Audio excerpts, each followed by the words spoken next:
Photography of the movement. Black children arching away from the outspray of water hoses and snarling dog teeth. A crowd of spitting faces encircling the bowed heads of silent college students at a lunch counter. Hordes of linked arms and picket signs.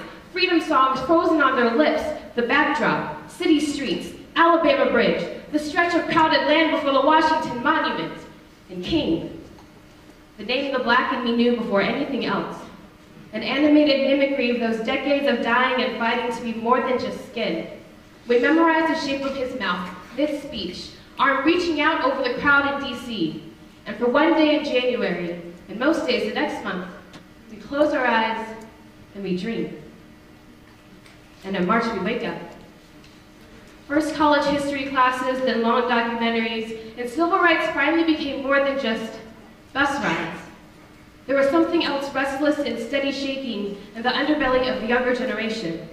The Black Power movement. More impatient, less forgiving, full of rebellion and fight, well-read in the history of a nation that consistently built on the bones of their mistakes without bothering to erect any headstones.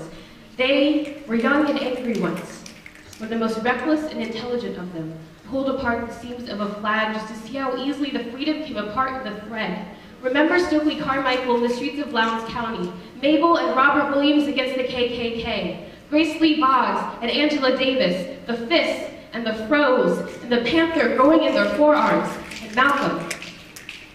When you speak such fire and freedom, your own country has to kill you, to shut you up. Prisons that feast on the inner city, Hollywood trophies we training day stereotype to earn, Timothy Thomas and Oscar Grant, our generation must unthread the colored scraps of our flag all over again. Look through the cotton cloth for bits of the freedom we only see in textbooks. Shake loose the settling, choking dust of convention. Speak about change in fancy rooms only as often as we actively fight for it. We are young, but we are recklessly angry, and there are too many new failures for us to ignore. This is not freedom. So close your eyes. Quiet your breath.